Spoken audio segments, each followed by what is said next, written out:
Glória a Deus. Queridos, eu quero saudá-los com a paz do Senhor. Amém. Tome seu assento, por favor. Tome seu assento. Bom, eu quero mais um dia louvar a Deus. Obrigado. Agradecendo ao nosso Senhor por essa oportunidade tão maravilhosa de estar na companhia dos irmãos, pregando a palavra de Deus, adorando junto a vocês. Que seja louvado na vida do pastor Leandro. Olha, amados, eu vou confessar algo que acho desnecessário, mas é atípico. São poucos anos que eu tenho pregando a palavra de Deus, aproximadamente 15 anos, viajando, país afora, e eu recusava todos os anos viagem para fora do país. Eu não aceitava. Teve até alguns pastores amigos que ficavam chateados por eu não aceitar sair do Brasil para pregar a palavra de Deus. Era uma política minha, um pensamento meu. E quando o pastor Leandro ligou, ou chamou no telefone e a minha esposa atendeu, a minha esposa criou um carinho, um respeito muito grande pelo pastor Leandro, pela sinceridade, a simplicidade, o coração disponível à obra de Deus. E diretamente ela disse: dessa vez tu vai. Você vai, arruma tuas malas e vai embora. E a minha esposa, faço de tudo para preservar na minha família a inocência do Evangelho. E ela percebeu o coração do pastor Leandro disposto a servir a Deus. Vocês têm aqui, nesta igreja, um pastor, e vocês, olha, eu acho que vocês deveriam se sentir privilegiados por ter um casal tão abençoado aqui na Paris, tá?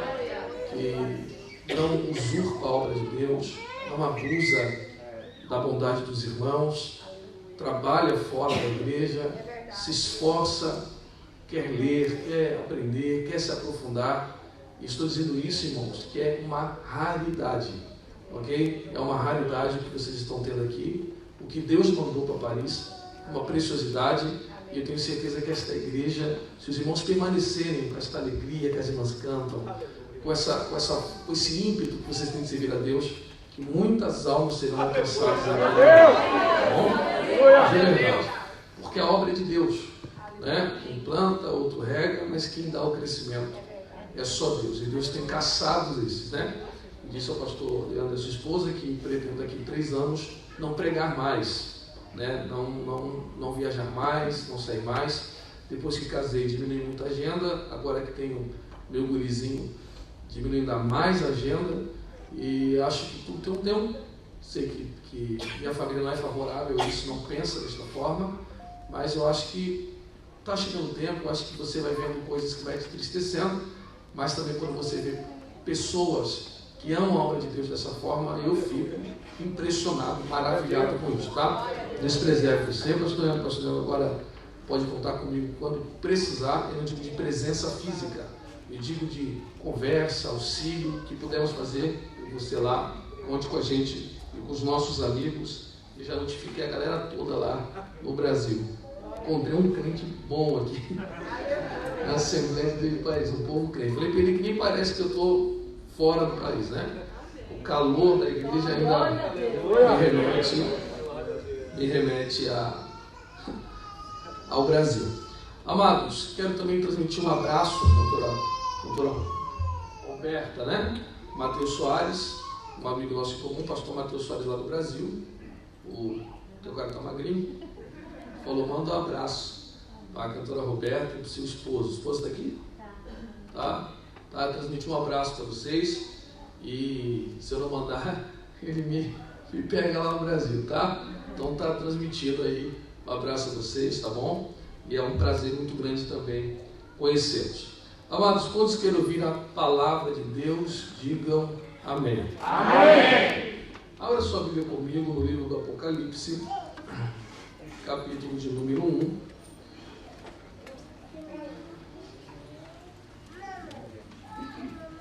Versículo de número 8. Glória a Deus. Apocalipse capítulo 1, versículo de número 8. como eu disse na noite anterior, né, ontem, repito aqui esta manhã, faça como o pastor ensina vocês, tá? Se ele ensina que vocês têm que ficar em pé, você fica em pé, se sentados, sempre respeitando o ensino pastoral aos irmãos, tá? Outra advertência, eu estou sendo nesses 2 primeiros dias menos teológico, mais devocional, porque acho, creio em Deus, que orando ao Senhor, né, falei com o pastor, meu coração se moveu desta forma, creio que seja mais eficaz aos irmãos que estão aqui trabalhando, lutando pela vida. Então, nos outros 2 finais de semana, no sábado e domingo, no próximo sábado e domingo, aí seria um pouco mais teológico, por conta da escola, e no próximo domingo, mas esta manhã também quero ser mais devocional possível, espero que seja muito saudável a sua vida cristã, tá bom? Apocalipse capítulo 1, versículo 8 está escrito: eu sou o alfa e o ômega, o começo e o fim, diz o Senhor, que é, que era e que há de vir, o Todo-Poderoso. Eu, João, que também sou vosso irmão e companheiro na tribulação e no reino e na paciência de Jesus Cristo, estava na ilha que é chamada Patmos, por causa da palavra de Deus e do testemunho de Jesus Cristo. Se você puder e quiser, você diz amém. Amém. Tome seu assento, por favor. Amados, quando você exerce uma função, seja ela trabalhista ou ministerial, que o exercício desta função impacta vidas, naturalmente esse relacionamento, o que você exerce e com o impacto que gera em pessoas, faz com que as pessoas impactadas ou influenciadas ou tocadas por aquilo que você está exercendo, criem rótulos acerca das suas características. Isto é normal, alguns podem achar ruim, pejorativo ou não, mas é comum entre os seres humanos rotularem os outros segundo a característica que se destaca ao longo do seu exercício, tá? Seja na igreja ou fora da igreja, relacionamento entre indivíduos faz com que alguma característica sua torne-se mais aguda, e sobre essa característica mais aguda, as pessoas criarão rótulos. Não digo apelidos, mas digo rótulos. Isso acontece também na igreja. É comum isso acontecer.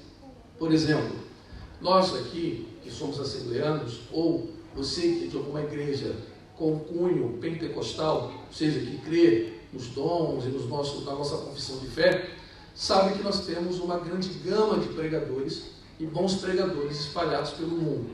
Só que cada pregador tem uma forma diferente de se expressar. Então eu tenho amigos que são mais enérgicos.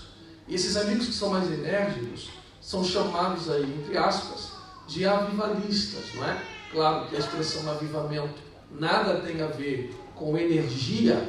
Avivamento está coligado a gerar vida, e gerar vida para nós está mais para arrependimento, ou no hebraico a gente chama de techuvá, né, de ouvir a voz de Deus e responder aquilo que está sendo convocado, e assim sucessivamente, mas entendo que essa efusão, essa força para pregar seja caracterizada por um movimento, né, mais claro, mais evidente de corpos, e aí sejam chamados de avivalistas.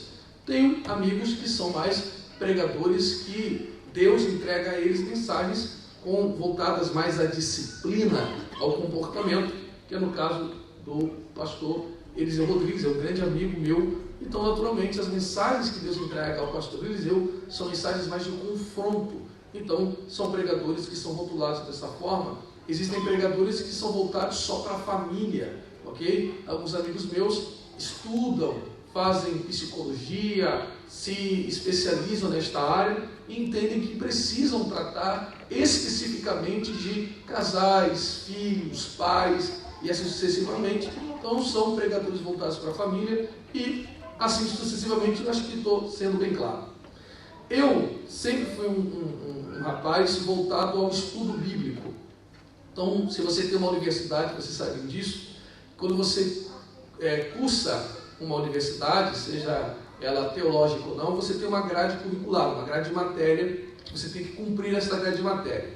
Na teologia, nós temos uma grande gama de matérias, o que naturalmente faz com que você, caso seja humilde, reconheça que não será apto ou bom em todas as áreas. Então, em qualquer outra área, como por exemplo no direito, você tem que focar em uma disciplina, seja ela civil, trabalhista, constitucional, não importa. Por mais que você tenha uma noção das outras áreas, você vai se destacar em alguma outra.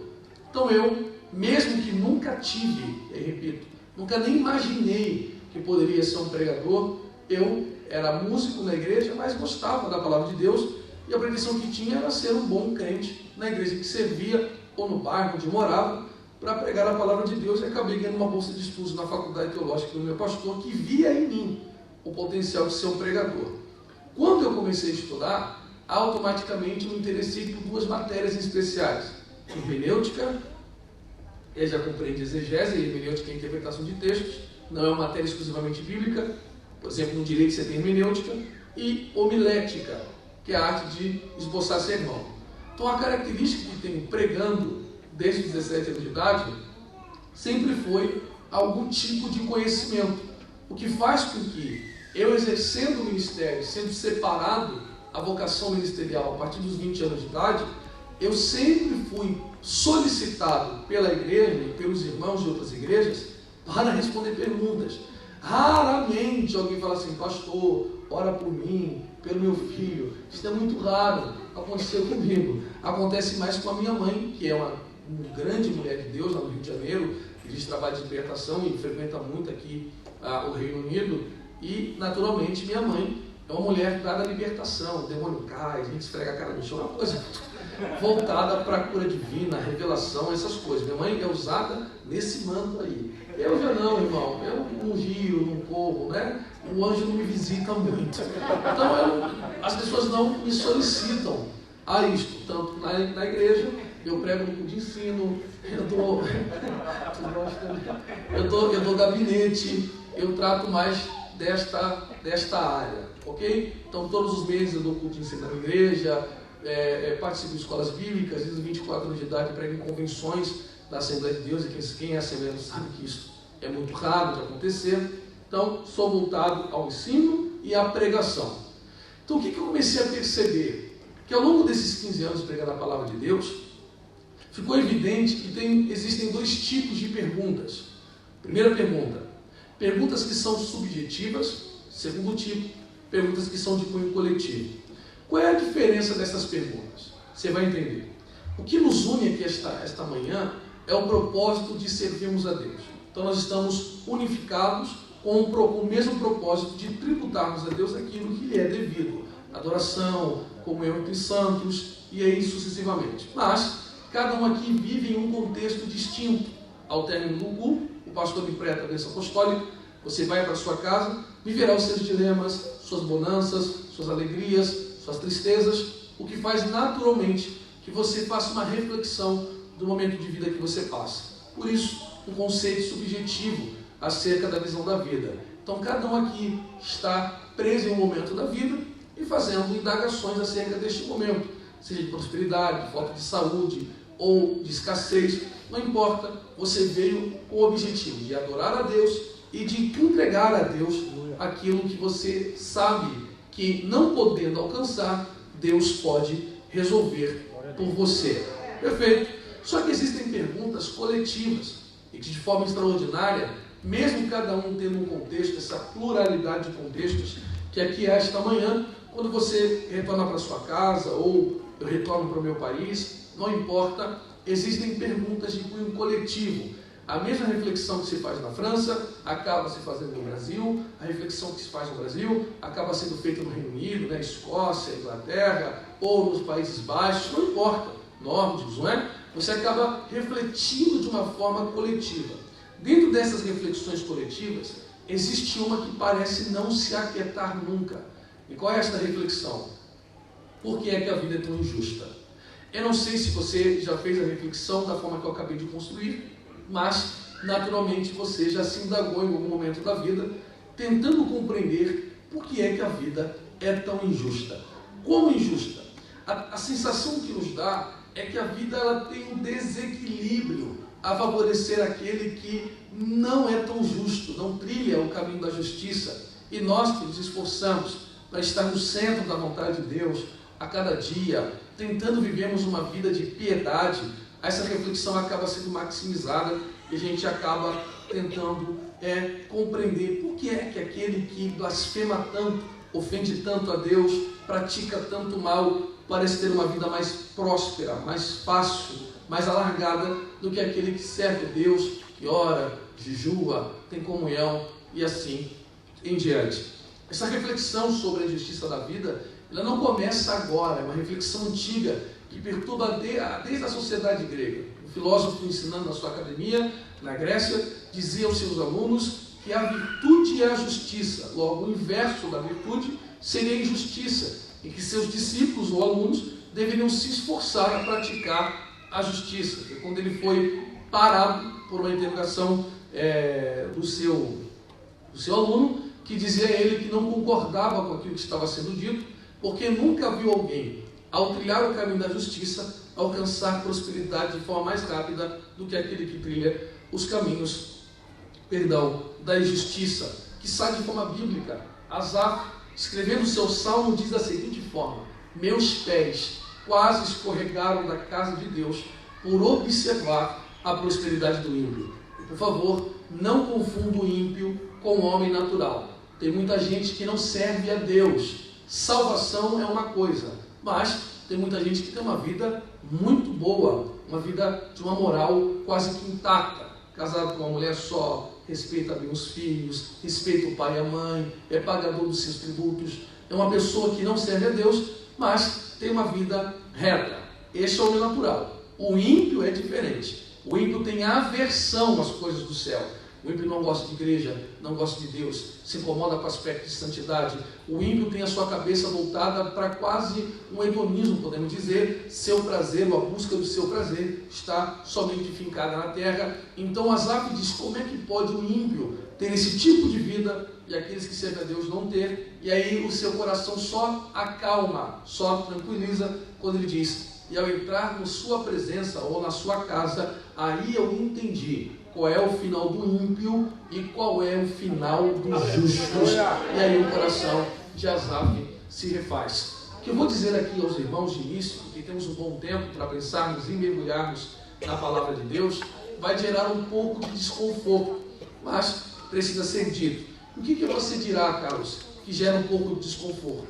Que queira os irmãos ou não, a vida sempre será tendenciosa à prática da injustiça. Eu vou repetir: queiram os irmãos ou não, a vida sempre terá tendência, perceba a expressão tendência, de cometer injustiças.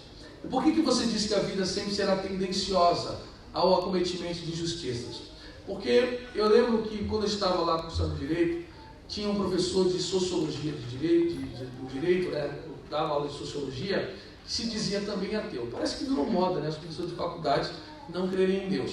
Mas ele é um camarada muito simpático, gente boa toda a vida.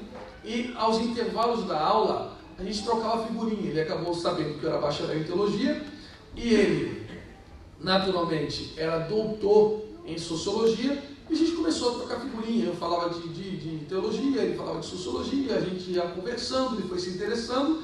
E dentro dessas conversas eu acabei dizendo para ele que eu, Carlos, não concordava com a figura que retrata a justiça. Vocês não sabem que a figura que retrata a justiça é uma mulher que está com os olhos vendados, uma afirmativa de ser cega e uma balança ferida na sua mão. Se você conhece bem o Brasil, né, você que é brasileiro, está aqui, sabe que lá em Brasília, na Praça dos Três Poderes, tem uma piada pronta.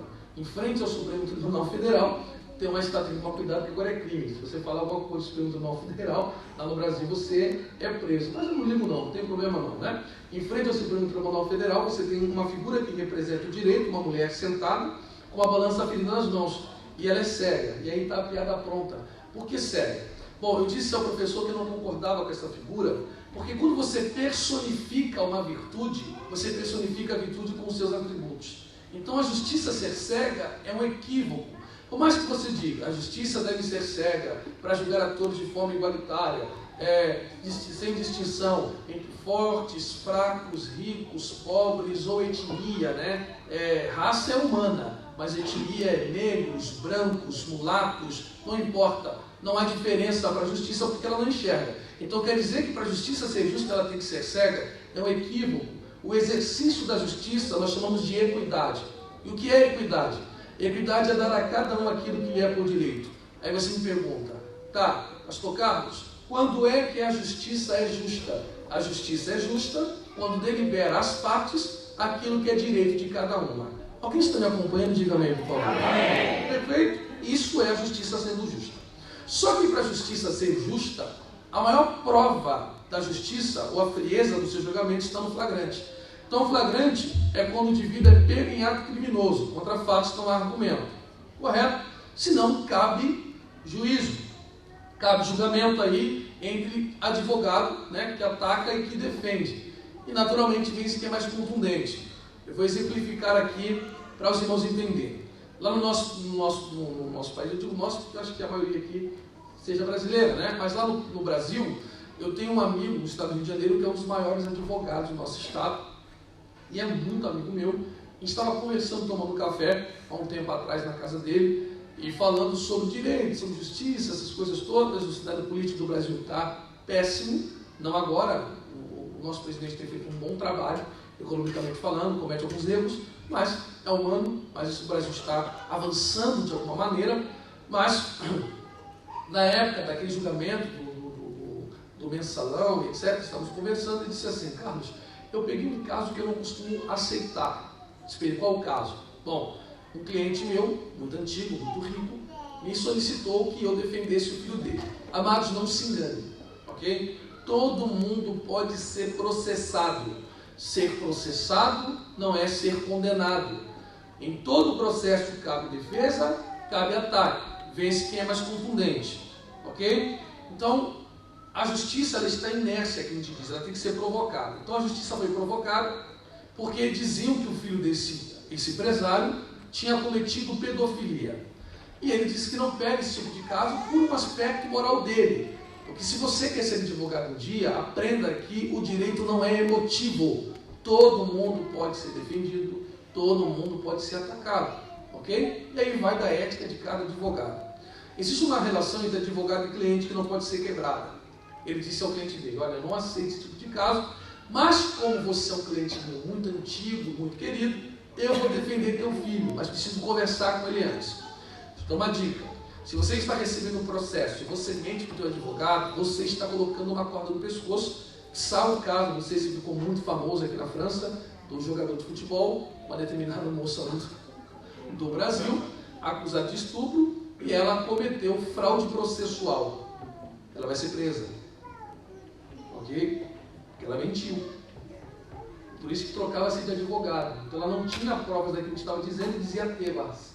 Então os advogados não queriam ficar com ela porque elas estavam cometendo fraude processual. Então ele chamou o rapaz e disse assim para ela, ó, para ele, me diga aí, você cometeu um crime sim ou não? E ele disse, olha, eu estuprei meu sobrinho de 8 anos várias vezes. Várias vezes. Cara, ele vai esbravejou, disse que se esbravejou, calma, falou, vou te defender por seu pai. E ele foi para o julgamento, tendo já o julgamento quase que perdido. No inquérito, ou na acusação, né, na peça, não tinham recolhido a prova científica, não tiraram o sêmen no reto do garoto. E quando ele percebeu que a prova era só testemunhal, ele martelou em cima disso, ganhou o caso. A criança está traumatizada, a família está destruída, o pedófilo está solto, porque vazaram os olhos da justiça e nem sempre a justiça enxerga o que de fato está acontecendo. E vira e mexe o sistema judiciário, ele tira de quem está errado, ele tira de quem está certo para dar a quem está errado, e quem está errado está recebendo coisa de quem está certo. E aí você vê que nem sempre a justiça do homem é justa. Só existe um tribunal, senhores e senhoras, que é justo em seu julgamento, porque o juiz desse tribunal é a própria justiça e ele não excede.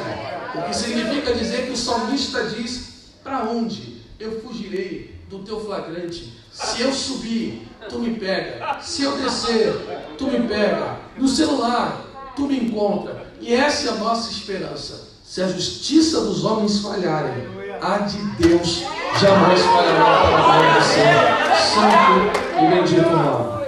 No entanto, tenho por quase que por certo, me perdoe, não é um desabafo, é só um empirismo, é só uma observação que pregar virou uma espécie de brincadeira.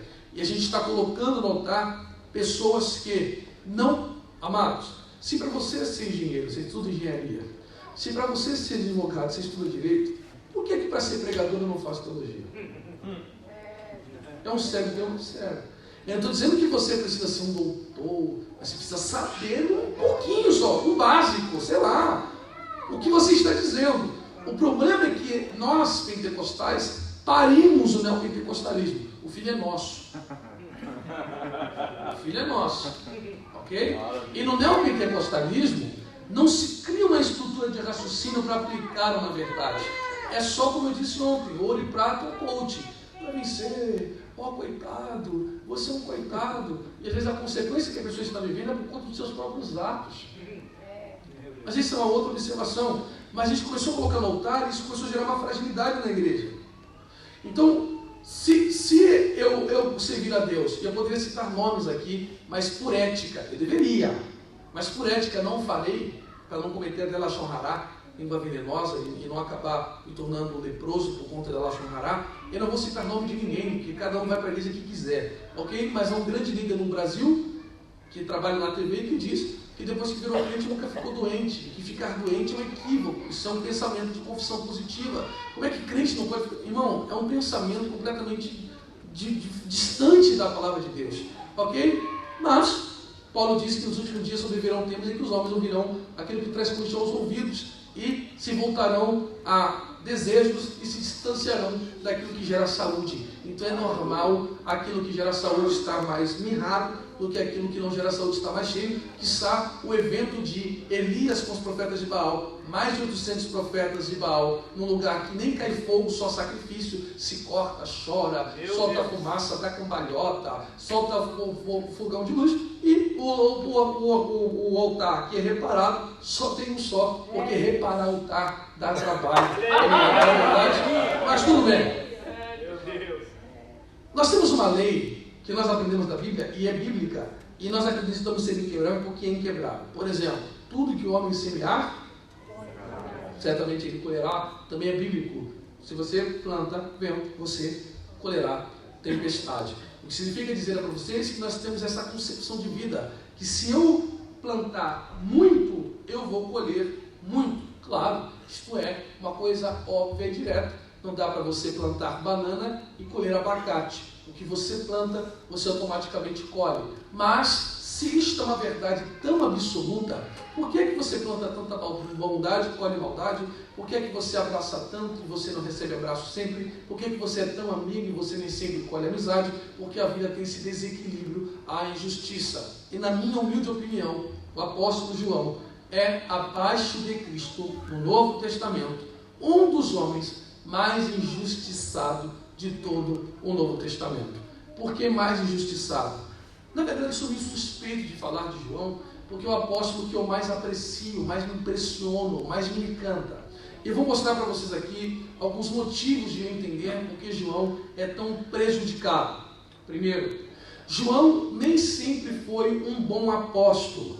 Nós adjetivamos de forma popular João como sendo apóstolo do amor. Alguém daqui me ouvir, diga bem. Amém. Chegaremos lá. O apóstolo do amor. Só que esse adjetivo, pastor Leandro, nem sempre foi cabível ao apóstolo João. Quando você diz assim, João é apóstolo do amor, você está correto, mas nem sempre isto foi possível. Porque João, os discípulos de Cristo, é um dos mais impulsivos, é o que menos domina o seu temperamento, dentre eles, um dos que menos domina. Prova esta, que ao longo do Novo Testamento nós temos relato, no mínimo, de 3 repreensões que João recebe de Cristo.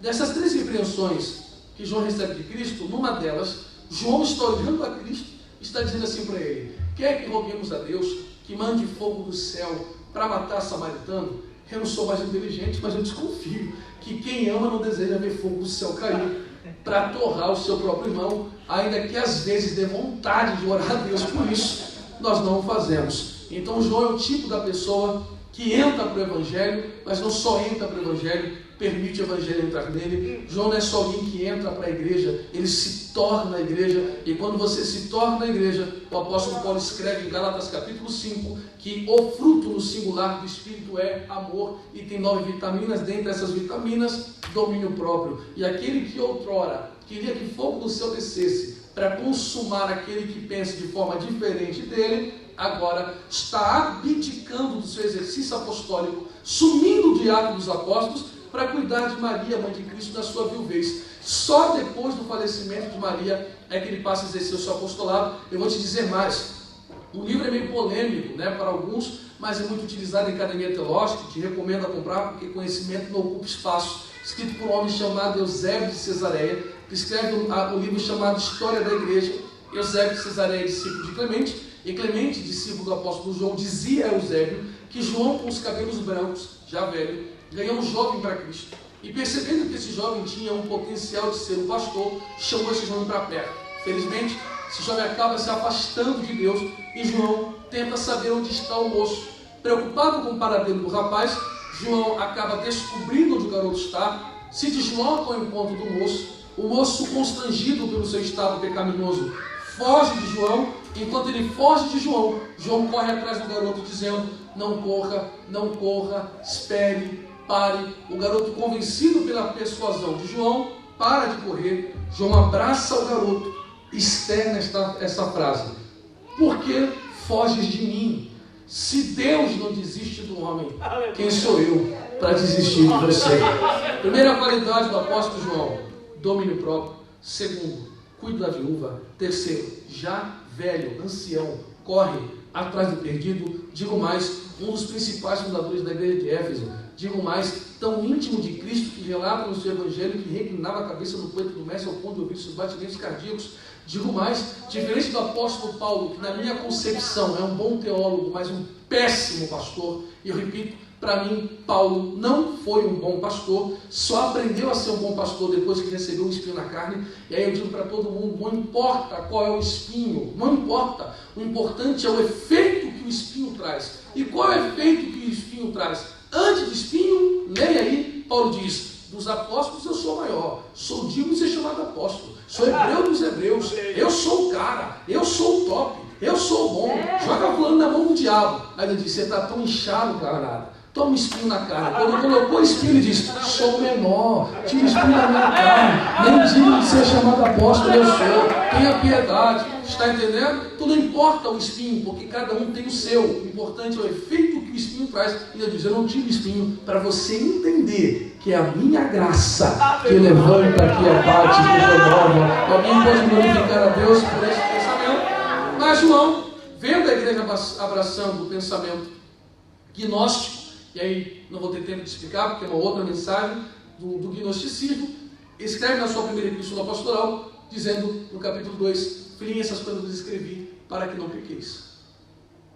Porque quem peca, no capítulo 3, versículo 8, ele diz, versículo 7, é filho do diabo, porque o diabo peca desde o princípio. Mas ele não bate assim, mas se você pecou, joga na mão do diabo. Pelo contrário, ele diz: tendes um advogado, Jesus Cristo justo. Porque aqui ninguém é jogado no lixo, porque eu não morri por você. Aqui a gente joga o pecado fora, e a sua vida vale muito para a glória do nome de Deus. O que eu quero que você compreenda é que João plantou muito. E o que a vida deveria dar a João, irmão Mário, era uma vida extraordinária, ou no mínimo retribuir João de alguma maneira. E sabe o que um apóstolo recebeu? Sabe o que um amigo de Cristo ganhou? Sabe um fundador de igreja que ele ganha? Sabe o que um íntimo de Jesus, ao ponto de reclinar a cabeça no peito do mestre, acaba recebendo? Aquele que é chamado de um dos amigos de Cristo, um dos 3 mais íntimos. Sabe o que aquele que é transformado pelo poder do Espírito Santo, tendo domínio próprio, acaba recebendo? Uma passagem só de ida para uma ilha chamada Patmos. Eu tenho por certo que você está com vontade de almoçar, porque não quer mais me ouvir. Se você ainda quer, diga glória a Deus, por favor. Claro que eu percebo que você está atento, faço isso por questão didática, porque sei que você tem uma semana corrida, acordou cedo hoje, talvez na correria, talvez não tomou café, nossa mente tem um espaço limitado para armazenamento de conhecimento. Faço isso só para despertar a sua atenção, para que você não perca a linha de raciocínio mas nós chegaremos lá. Essa passagem só de ida para a ilha de Patmos, obviamente, se a sua ida não tem volta. O sistema romano naquela época, meu amigo pastor Leandro, ele era determinado da seguinte maneira: quem vai para Patmos, no tempo do apóstolo João, não retorna de Patmos. Repito, quem vai no tempo do apóstolo João, no Novo Testamento, no primeiro século, decretado por Roma, a ser sentenciado a ir para Patmos, não retorna de lá. A ilha de Patmos hoje pertence à Turquia, ok? Está no Mar Egeu, fica a 19 quilômetros do Mar Egeu. Então a ilha de Patmos, ela servia como um sistema prisional por exílio. Então quando você ia para Patmos, você não retornava de lá. Então à margem do Mar Egeu, o barco ia cheio e voltava vazio. O barco vai cheio, volta vazio. Ninguém retornava de Patmos. Eu preciso ser honesto aos irmãos e não vim aqui ludibriar ninguém. Existe um campo teológico que não acredita que a autoria de Apocalipse seja destinada ao apóstolo João. Eles dizem que é um outro João, mas de forma majoritária, inclusive no nosso pensamento, acredita a João o livro de Apocalipse. Então, utilizando o pensamento majoritário, mais tradicional, do qual nós cremos que João foi escritor de Apocalipse, aí você vai entender algumas coisas. Quando Roma decreta João a ir a Patmos, e não temos uma conotação certa da expressão Patmos. Se você perguntar, pastor, o que significa Patmos? Eu não posso lhe dizer porque ninguém ainda descobriu o que significa literalmente o termo Patmos. Alguns apelidam a ilha de Ilha da Tristeza, e alguns chegam a ser, não sei de forma forçosa, não sei se de forma forçosa, dizem que a expressão geográfica de Patmos remete a uma gota de lágrima. Sendo tristeza ou não, de fato quem ia para Patmos vivia uma vida triste porque de lá não retornava. Só que João, ao chegar em Patmos, me dá a sensação de que a vida é um pouco arrogante. E o que eu vou dizer aqui para você, eu digo de forma respeitosa, não de forma grosseira, por favor, porque eu não sou melhor do que ninguém, mas é só uma concepção minha da vida. Se você está aqui esta manhã tentando desistir dos seus objetivos e abatido com a vida porque alguém disse, sabe-se lá quem que disse para você que não vai dar certo, que você não tem força e que as coisas não vão muito bem, e você está dizendo, ó céus, ó vida, ninguém me apoia, ninguém me chama de bonito, ninguém me empurra para a vida, e por isso eu vou desistir dos meus sonhos. E perdoe, irmão, desista da vida. Você não está preparado para viver. Se você perde tempo guardando no coração, sendo setado por palavras de homem, acreditando que a palavra de homem decreta alguma coisa, você está equivocado, porque o que o homem diz é carregado pelo vento igual palha. A última palavra ainda sai da boca de Deus, porque ela é verdade. Eu entendo que a angústia da vida não é que alguém diz que você vai ou não vai fazer alguma coisa. A angústia da vida é quando a vida lhe apresenta um paradoxo. E qual é o paradoxo que a vida lhe apresenta? A vida é muda e grita ao mesmo tempo. Repito, a vida é muda e grita. Como é que ela pode ser muda e grita? É um paradoxo. Ela não tem voz, mas ela tem cenário. E o cenário é gritante. Então não é o vizinho, não é o teu parente, não é o teu amigo, não é o teu esposo, não é a tua esposa, não são seus filhos. É a própria vida lhe dizendo, há quanto tempo você ora pelo teu casamento? E você reflete com a vida, sei lá, agora que o meu casamento já faz uns 4 anos, e a vida diz, e aí, o casamento melhorou ou piorou? Aí você diz, bom, pelo que eu tenho observado, as coisas ainda não saíram do lugar. Pois bem, passagem só de ida, bem-vindo a Patmos, dessa situação, você não sai, é a vida te cansando. Ou de repente você diz para a vida diz para você, quando você está orando por uma porta de emprego melhor? Olha, a vida entra campanha, sai campanha, subo um monte, desço um monte, olho de madrugada, faço campanha de jejum, Daniel, 35 dias, 75 dias, eu não vejo nem a maçaneta girando, não tem porta para mim, e eu estou trabalhando, sou grato a Deus pelo emprego que tenho, mas eu queria um emprego melhor. Passagem só de ida, está vendo? Descansa. Nesta área você não vai trabalhar. Acostume-se com isso. Daqui você não se desloca. Quanto tempo você ora pelo seu filho? Ora para o meu filho faz muitos anos. E quanto mais eu oro, mais balada ele quer. Então se acostume. Passagem só de ida. Não tem recuperação para o teu filho. E assim sucessivamente, como por exemplo enfermidades. Há quanto tempo você ora por essa cura? Há tanto tempo. E aí, o médico diz que eu estou desenganado, não tem mais jeito, não tem mais solução, o diagnóstico não é dos melhores, mas eu estou crendo em Deus, estou orando já faz um tempo. E aí, quanto mais eu vou ao médico, mais a enfermidade está tomando meu corpo. Bom, Deus nos livre disso. Bom, passar a sua vida para o céu você vai, mas a sua vida, no término dela, será um pouco sofrida. Então a vida tenta te cansar, fazendo você baixar a guarda, achando que essa primeira instância, que esse primeiro tribunal é o que decreta todas as coisas. Quando João chega na de Patmos, a primeira instância diz: não tem mais jeito, porque na estatística, quem vive o que você está vivendo, João, não retorna daí. Só que o advogado de João vai fazer uma visita. Como advogado gosta de andar bem vestido, não é mais o homem de Nazaré. Seus pés são como latão reluzente, seus olhos são como chumbo, seu rosto brilha mais do que o sol, seu cabelo é alvo como a neve. Ele chega e João diz: calma, João, Defensoria Pública chegou. Olha para mim, por que é que a vida está te tratando desse jeito? Me conta a verdade, para não cometer igual a moça com Neymar. Me diga o que aconteceu. Ele disse: pois bem, sou irmão, companheiro, na tribulação, no reino, na paciência. Ele diz: eu não sei por que a vida está me tratando assim. Eu me esforço na oração, tenho comunhão com os irmãos. Se eu erro, converso com o meu pastor, tenho comunhão, tomo a ceia, oro. Aí Jesus disse: então está resolvido. Pode arrumar as tuas malas, porque o alvará de soltura vai cantar. Para aí, Jesus, como é que o alvará de soltura vai cantar? Quem vive o que eu estou vivendo não sai desta situação. É estatística. Aí Jesus disse: eu tenho a brecha na lei que vai te soltar da onde a vida disse que você não saía. Qual é a brecha na lei? Eu sou o alfa, eu sou o ômega. Agora atende, por favor.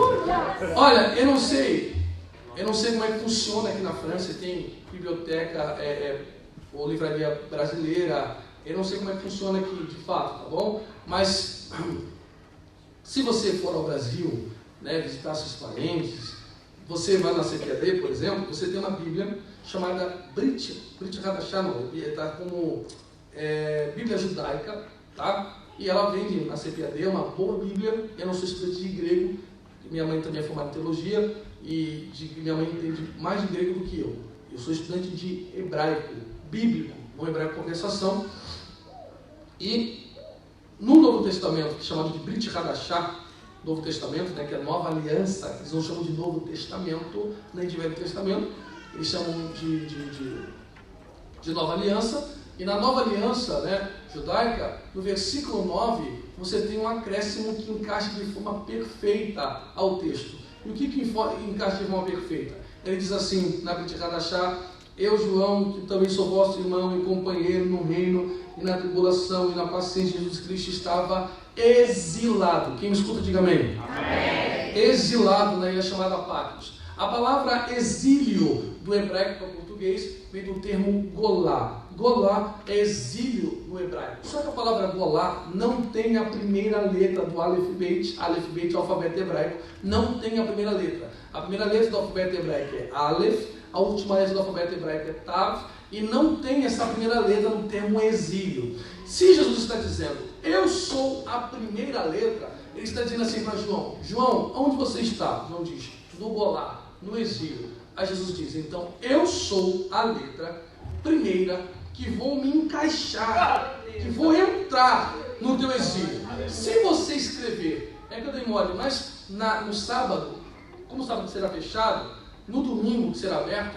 eu vou ver se eu trago o termo golá e golá, tá bom? Então, no termo golá você não tem aleph. Se você encaixar um aleph na palavra exílio, não no começo, nem no fim, mas no meio da palavra exílio, como se você rachasse a palavra exílio, fendesse a palavra exílio, quebrasse a palavra exílio, encaixasse só a primeira letra na palavra exílio, o termo de golá torna-se guiolá. E uma letra não muda só a fonética, muda o significado. De golá, exílio, guiolá, que significa redenção. Jesus está olhando para João e está dizendo quem é a vida e o seu tribunal e a sua instância para determinar quando você tem que começar a orar e parar de orar, quando você tem que acreditar e desistir de acreditar. Ei, João, quando eu entro na vida de alguém, o exílio é obrigado a virar redenção para a glória do meu nome. Para nós mergulharmos uma vez por todas, o que eu vou dizer aqui agora também não é presunçoso, é só também uma visão. Nós não aprendemos a viver direito. Vou repetir para você, nós estamos vivendo errado. E o que é viver errado? você cisma em enxergar com os olhos, quando na verdade você deve enxergar com os ouvidos. Crente não enxerga com os olhos, crente enxerga com os ouvidos. Crente não enxerga com os olhos, crente enxerga com os ouvidos. Como assim não enxerga com os olhos, enxerga com os ouvidos? Porque o justo viverá pela fé. E o que é a fé? A fé é o firme fundamento das coisas, mas é a certeza. Eu não estou vendo, mas estou esperando. Eu só espero o que me notificaram que chegaria. Então a fé me faz crer nisso. Por mais que os olhos me desenganem, me enganem, Deus disse, vai chegar. E eu espero certo que chegará. Então Deus precisa me ensinar a viver. Como é que Deus me ensina a viver? Ele pega Ezequiel pelo Espírito, conduz Ezequiel a um vale e diz a Ezequiel, o que é que você está vendo? Ezequiel disse, meus olhos, primeira instância, o que foi sentenciado? Morte. Estou em um vale de ossos sequíssimos. Redobre a atenção, por favor, para a gente mergulhar. Eu sei que me estendi muito na introdução, mas achei necessário para a gente criar um raciocínio sólido. Sequíssimos, pastor Leandro, é um superlativo que condiciona os ossos a uma secura extremada. Olhe para mim, por favor. Por mais que Ezequiel esteja dizendo, os ossos estão sequíssimos, pastores, na lógica, e lógica não é a prova de nada, mas é a possibilidade dentro da realidade apresentada, Ezequiel está dizendo assim, a morte não mora aqui ontem, a morte mora aqui há muito tempo. Por que Ezequiel, a morte mora aí há muito tempo? Porque esses ossos foram cadáveres que se decomporam, que viraram esqueletos, que se desmontaram, que se espalharam, que secaram e ficaram sequíssimos. Então a instância está dizendo para Ezequiel, depois da vida, da morte, segue-se o juízo, não tem mais volta, acabou, acabou, acabou, acabou, acabou. Aí o Supremo Tribunal diz assim para Ezequiel, e aí? O alvará de soltura pode cantar. A ordem de despejo para a morte pode chegar. Você acredita que a morte pode ir embora e haverá vida? A Ezequiel dá a resposta mais extraordinária de todas. Ele diz, tu o sabes. Por que ele respondeu de forma correta? Ele não está fugindo da resposta. É a única resposta possível. Ezequiel está dizendo assim para Deus, quem disse que eu acredito no que vejo? Não, eu só acredito naquilo que você me fala. Se o Senhor me disser, se esse teto da cor branca é da cor preta, é preto e acabou. Se o Senhor me disser que esse púlpito de acrílico é de madeira, pode a França inteira dizer, é acrílico. Se o Senhor disse que é madeira e acabou. A gente está entendendo, já está verificando. Aí o tribunal disse assim, querido Mário, o tribunal disse assim, então toma aí a ordem de despejo e diga para a morte, bater em retirada que a vida vai voltar para o vale. Aí Ezequiel, inteligente, diz assim, morte, não é na minha palavra, porque eu não sou juiz de nada, mas é na ordem de despejo do Supremo Tribunal e lá não cabe recurso. Ossos secos voltem para o seu lugar. Aí o osso deu uma olhada no alvará, a assinatura do juiz eu conheço. E aí houve um estalo, um rebuliço, e cada osso foi juntando ao seu osso, e tudo ficou ao lugar. Deixa eu lhe dizer algo, eu não sou da área de saúde, minha esposa aqui é da área de saúde, eu só sou um curioso, ok? Em psicologia, sociologia, essas coisas, eu só sou um curioso. Mas se tem alguma enfermeira, fisioterapeuta, não importa. Corrija-me se eu estiver errado. Dentro do osso você tem algo chamado popularmente de tutano, mas na verdade cientificamente chamado de medula óssea. A medula óssea gera 3 substâncias, hemácias, leucócitos e plaquetas. Hemácias são geradores de glóbulos vermelhos, leucócitos geradores de glóbulos brancos, que são substâncias geradoras de sangue, que segundo a Bíblia, sangue é princípio de vida. Então Deus está dizendo para Ezequiel, quem disse que eu preciso de alguma coisa do lado de fora para mudar a tua vida? A pergunta não é o que você tem fora, a pergunta é, tem tutano do lado de dentro? Tem vida do lado de dentro? Aí você me pergunta, o que é a vida do lado de dentro? Vem cá, por favor, vem cá. Fica aqui. Isso, fica aqui, pastor. Fica aqui, frente da igreja. Presta atenção, o apóstolo Paulo diz assim, pois o Espírito de Deus testifica com o nosso espírito que somos feitos filhos de Deus. Aqui na igreja eu acredito que vocês são tricotômicos, corpo, alma e espírito, correto? Nós somos dicotômicos como os presbiterianos, que acreditam em alma e corpo. Então, o que é? O corpo é só invélvulo. Então, pastor, é a alma. O que é a alma? Sede das emoções, intelecto, vontade e etc. Aqui estão as suas emoções, na alma. E o espírito, segundo a tricotomia, é a consciência, intuição e percepção da glória de Deus.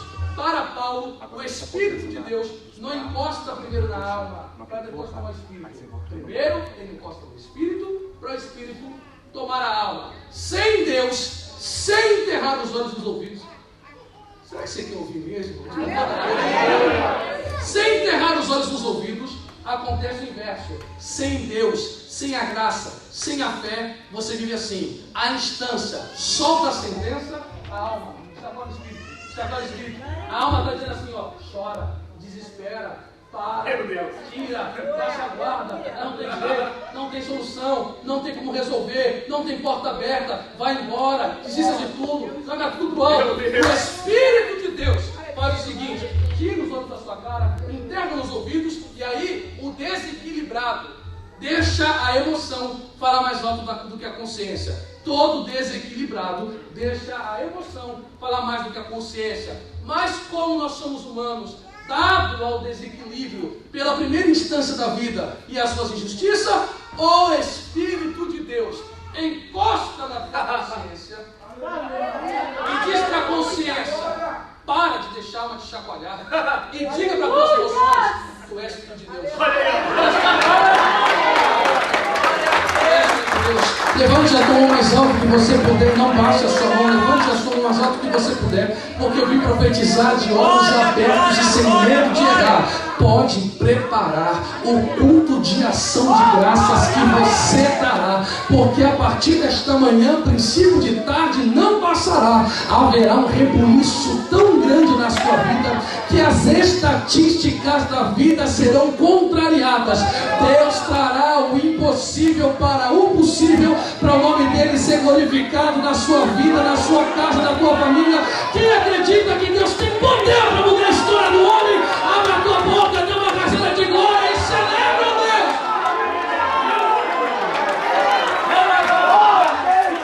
Se eu lhe disser, já caminho para concluir, se eu lhe disser que eu vim de uma família pobre e que não tive nada na vida, eu sou mentiroso. Tive um testemunho difícil, que eu não quero aqui citar, mas houve um momento de escassez em casa e eu não gostava de ir para a igreja, ok? Na minha adolescência. Então, houve um período de escassez muito grande e naquela época, na Assembleia de Deus, o crente não podia mostrar fraqueza, o obreiro não podia mostrar fraqueza. Uma época muito rígida da Assembleia de Deus e os obreiros não podiam mostrar fraqueza. Minha mãe missionária, houve uma grande fome na minha casa, nós passamos fome, foi a primeira vez que eu teve fome daquele jeito, e eu desmaiei de fome.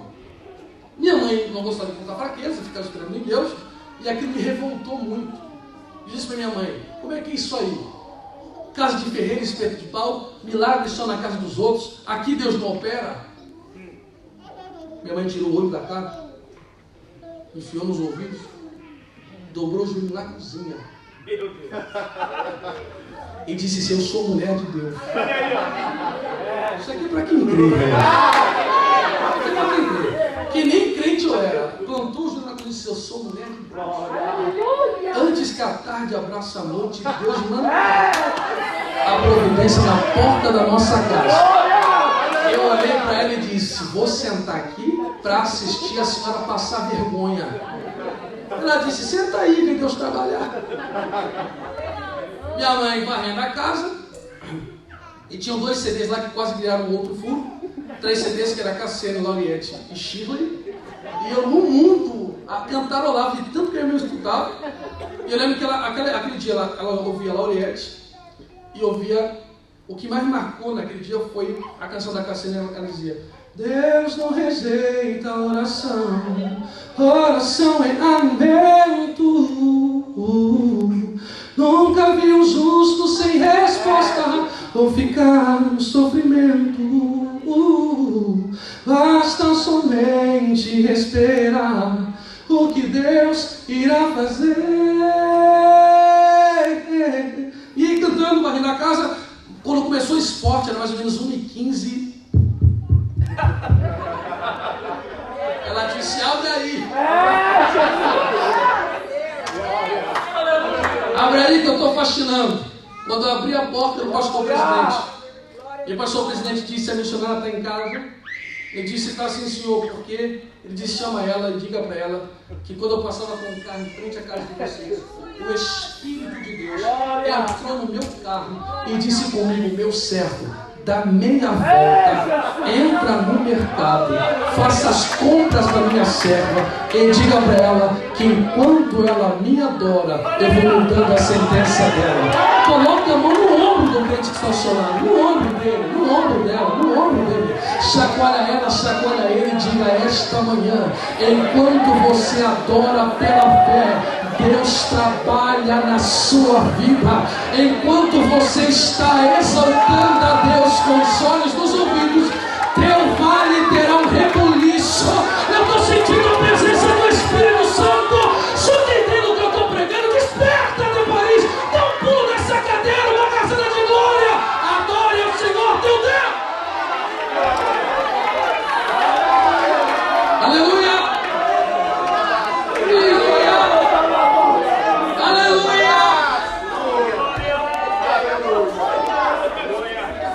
Para eu concluir, eu serei bem rápido aqui para não estourar o horário e abusar da bondade dos irmãos. Mas eu só continuo se você quiser. E ainda que eu vi, diga amém. Creio que 5 minutos será o suficiente. E eu passo o microfone ao pastor Leandro. Amados, lembra lá no início? Eu disse que a vida tem tendência. Eu disse que ela só erra, porque eu seria um menino. Eu disse que ela tem tendência ao erro. Sim ou não? Aleluia. Então tem muitas vezes, a maior parte das vezes, a vida é certa no que nos erra. Quando você nasceu, Deus que é o dono da empresa, olhou para a vida e disse assim: encosta na maternidade. E dê a fulana, a Beltrano ou a fulana 2 presentes. Qual? Primeiro, uma passagem só de vida, porque depois da morte sexuou. Então a gente não crê em reencarnação, a gente crê em ressurreição. Ressurreição é continuar indo. Porque você ressurge. Aleluia. É só ida, não tem volta. Então a gente, dá um ticket de passagem para eles, que vai durar mais ou menos aí. Hoje o ser humano vive mais. Mas acredito que com saúde plena aí, 70 anos. Né? Diga para ele. Mas quem viaja carrega a mala. E Deus diz, dá uma mala de presente. Você diz, que mala? Eu vou te explicar. Quem está acostumado a viajar muito, levante a mão. Muito. O que são as pessoas? Você está acostumado? Então acredito, qual é o seu nome?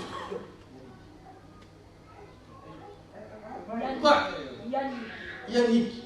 Não é difícil não. Yannick. Então Yannick está acostumado a viajar assim como eu. A minha esposa não viaja como eu viajo, mas eu não abro mão de viajar com ela no mínimo 2 vezes por ano. Então eu já tenho uma viagem programada com a irmã Cristiane para março, uma viagem de família. É uma luta viajar com a minha esposa. Porque quando eu estou no Brasil, eu passo um final de semana com uma mala de mão. Eu abro a mala, tá rindo, né? Se identificou? Eu abro a minha mala e sei para onde estou indo e o que preciso carregar. Então a minha mala é pequena. Quando eu viajo com a irmã Cristina, é daquela mala que está lá e mais mochilas e outras coisas. Porque a irmã Cristina, quando eu vim para cá, eu vinha para pregar, eu tinha que trazer camisas para cada dia, camisa para baixo, preciso trazer sapato, tênis, roupa de frio e etc. Vou passar muitos dias aqui, semana. Então aquela mala grande eu trouxe e ainda tem espaço nela, eu não totalizei a mala, ela deu 20 quilos. Com a minha esposa não, ela abre a mala, ela quer botar na mala 300 sapatos, 400 saias, milhões disso. Está entendendo? Eu digo para a irmã Cristiane, filha, tu não vai usar isso. Mas ela vem com o argumento máximo feminino. Qual o argumento máximo das mulheres? Você não é mulher, você não entende. Tá certo? Eu fico calado. Como ela enche a mala, aquilo vira um trambolho. E chuta aqui e carrega o peso. Ok? Então eu carrego aquele peso enorme, levo, às vezes para o excesso, para a irmã Cristiane passar 5 dias, usar 30% da mala, e todo o retorno ela solta uma frase que me dá vontade de orar a Deus para que a Lei Maria da Penha seja revogada. Se eu mataria ela com faca de pão, ela diz assim: ai amor, não é que eu não usei nada, porque quem não sabe viajar, não sabe carregar as coisas. Meu Deus, olha aí, ó. Claro. Você então. Viagem se carrega prioridades. O supérfluo aparece no decorrer do caminho. Então eu olho para a mala antes de ir para a França. Vi a temperatura possível. Sabia que não estaria tão frio. De variação de 10 a 23 graus, 22 graus. Não é tão frio. Vi todos os dias ia pregar. Quantas roupas tinha que trazer. Para não dar trabalho de lavar roupa. Mesmo que eu estivesse no hotel. Para não gerar despesa para a igreja. Já trouxe bastante camisas para que não gastasse, não fosse pesado aos irmãos. Fui fazendo as coisas tudo certo. O supérfluo eu compro na farmácia, eu vou no mercado e vou comprando as coisas, porque a mala é decisão. Uma hora eu vou ter que abrir a mala e a mala vai conversar comigo dizendo: bem-vindo, Carlos, às suas escolhas. Deus te deu uma passagem de ida e uma mala chamada livre-arbítrio. Meu Deus. Como a palavra de Deus é espada, ela tem gume tão afiado que divide juntas e medulas. Então, primeiro as mulheres e depois os homens. Sabe o que mais me impressiona? Alguém dizer: casamento é um perigo. Você não namorou? Olha para cá. Você não namorou, irmão? Você não teve tempo para conhecer essa pessoa? Você não frequentou a casa dela, a casa dele? Primeiras irmãs, tu não frequentou a casa dele? Tu não conversou com a sua sogra antes? Você não viu um tipo de família? Porque aqui em casa é casa com a família. É verdade. Você não viu que você estava se enfiando? Presta atenção, né? Você não viu que esse camarada não para emprego nenhum? Meu Deus. Você viu que ele não gosta de estudar, ele não gosta de ler, não respeitava a própria mãe, não pede bênção aos pais. Não pede bênção. Pai, bênção. Só dizia para o pai: eu te amo e estou com saudade, Réveillon e Natal. Diz que ama amigo, mas não consegue amar os pais. Você quis casar. E o pastor te disse: minha filha, o camarada não dizima, não oferta. Ah, eu sou obrigado, não vou para o céu? Claro que não. Quem disse? O que salve é a graça. Mas se eu gastava dinheiro com balada, como é que eu não quero ver a minha Paris crescer? Sou grato a Deus. Eu quero dizimar, eu quero ofertar. Eu quero falar: pastor, vamos investir na obra, vamos fazer essa igreja crescer. Você acha que vai te dar Carmen Stephens? Dior? Ah, pastor, mas ele é um tchutchuco. Botou na mala, irmão. Vai carregar o resto da viagem. Meu Deus. E nós homens? Meu Deus. Pior do que mulher que reclama de casamento é homem que reclama. Você não namorou ela? Você não foi na casa dela? A mãe dela não disse para você: minha filha não lava a louça. Como se lavar a louça caísse as mãos. Mas você conheceu ela assim. Ela foi educada assim. Você não percebia que ao chegar no culto ela ficava olhando para o teto, para o cabelo, para a unha?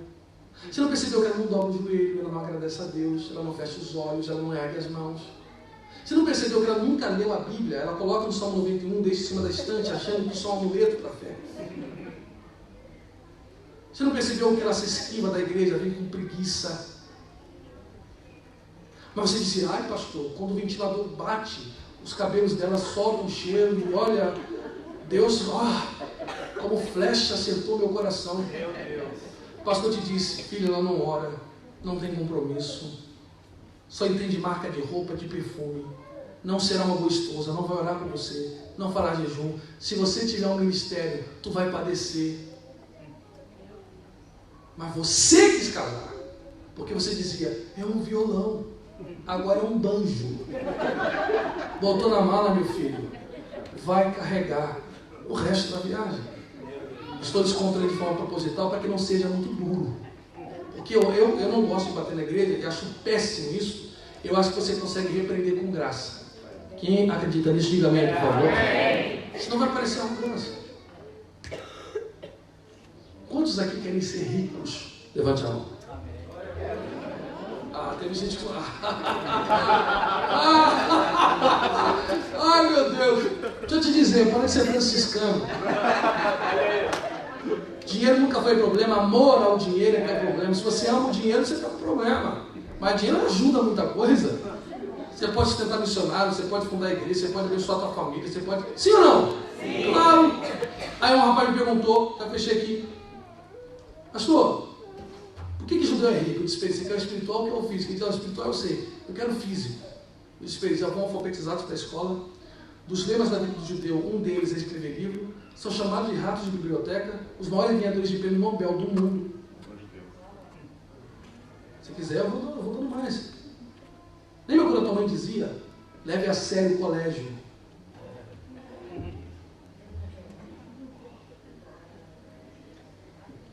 Forte, Deus. Aleluia. Isso aqui para quem teve a oportunidade de estudar. Nós estávamos num calejado, dizia para você assim, eu não quero que você tenha a minha vida. Meu Deus. Irmão, eu não sei aqui na França o período escolar é maior, mas lá no Brasil são 4 horas. Será que é tão difícil?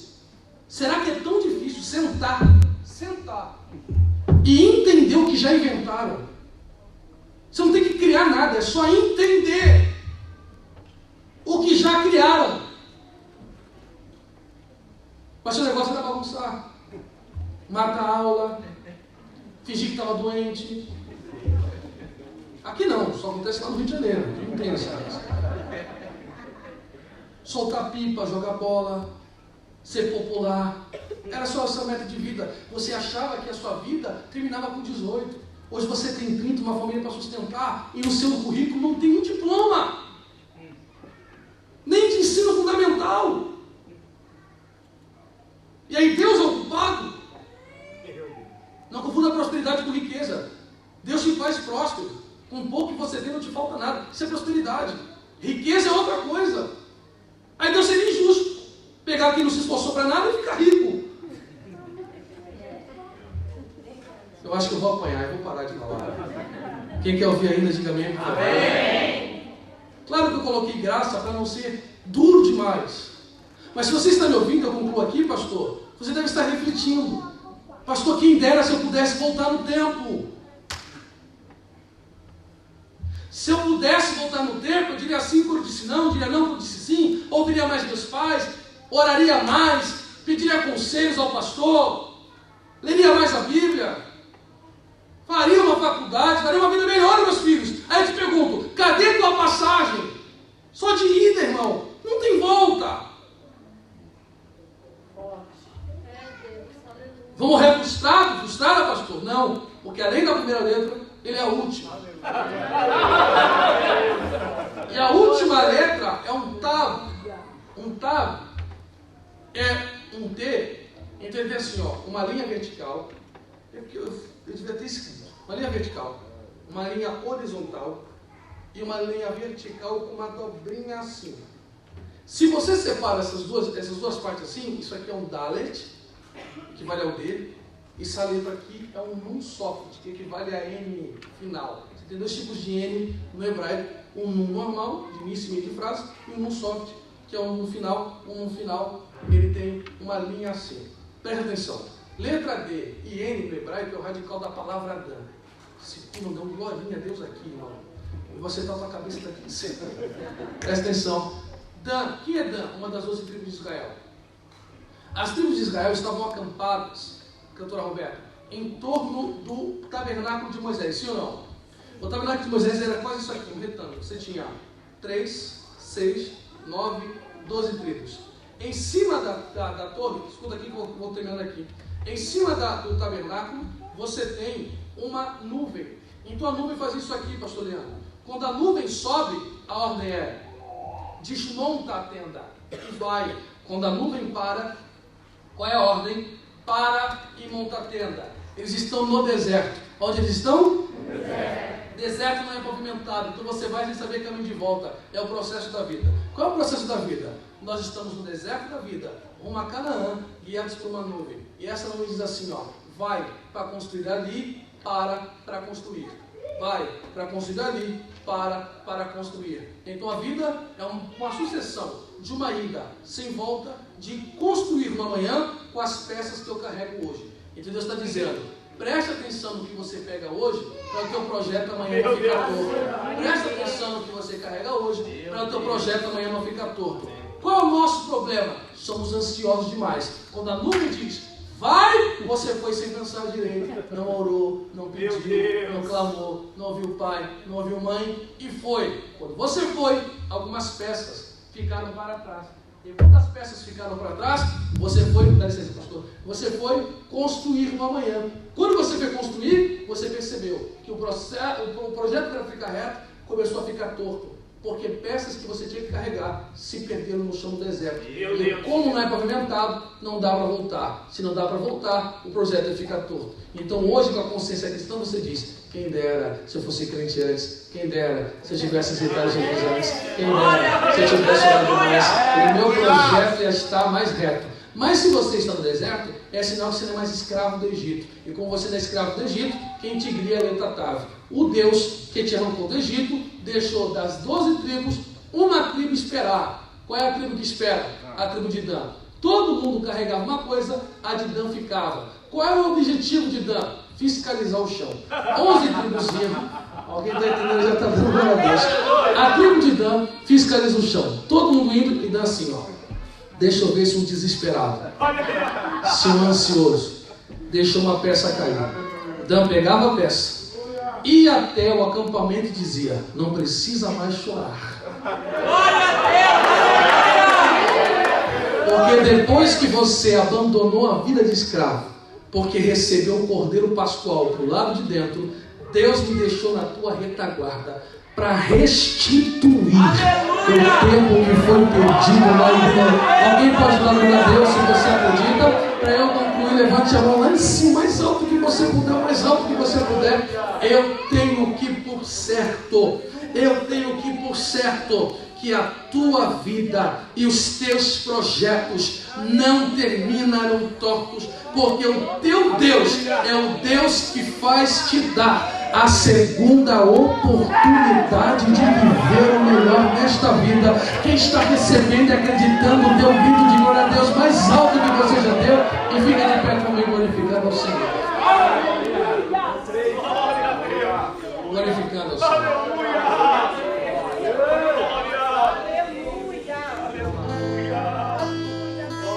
Aleluia. Só nosso Deus restaura tudo perdido.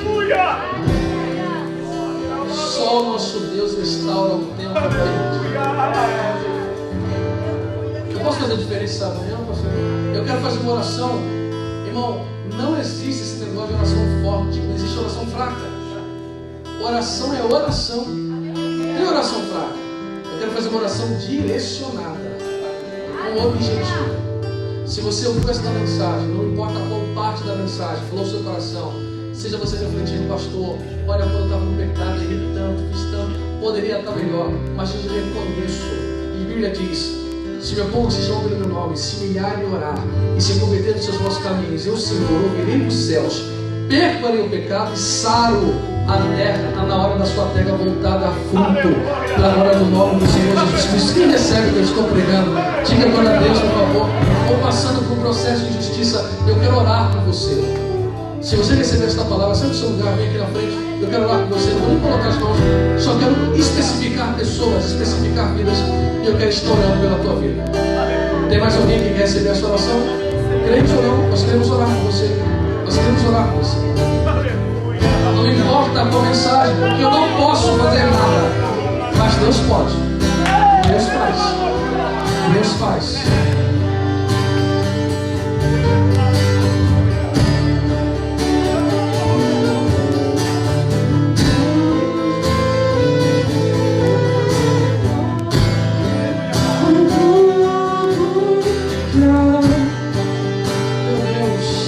Estenda essas mãos para cá, irmãos.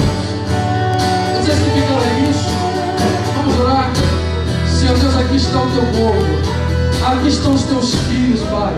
Ó Deus, eu não sei qual momento de vida eles estão passando, eu não sei qual peça está faltando, eu não sei, Senhor, mas Tu conheces o coração, Tu conheces os pensamentos, Tu sabes do que eles necessitam, Deus. E nós unimos a nossa fé, Deus, no nome poderoso que é no Teu nome, no Teu Filho, no nome de Jesus, que disse: clama em meu nome, em meu nome, em meu nome. No Seu nome nós pedimos, porque diz a Tua palavra que tudo quanto pedimos em Teu nome, o Senhor nos faria. Porque se a Tua palavra está em nós e nós estamos em Ti, Senhor, podemos pedir o que quisermos e nos será feito. Traz a existência, Senhor. Traz, ó Deus, a existência para os Teus filhos glorificarem o Teu nome. Que em tempo oportuno, Senhor, haja testemunho de vitória, de bênçãos sobre a casa, a família, os filhos, os parentes, até a quarta geração. Quem é mais poderoso do que Tu, Senhor? Ninguém, porque ninguém pode impedir o Senhor operar. Opere a favor do Teu povo em Paris, opere a favor do Seu povo na França, e que o Teu nome seja glorificado na vida dos Seus filhos, em nome de Jesus. Amém. Pode retornar ao seu lugar, louvando a Deus. Deus abençoe.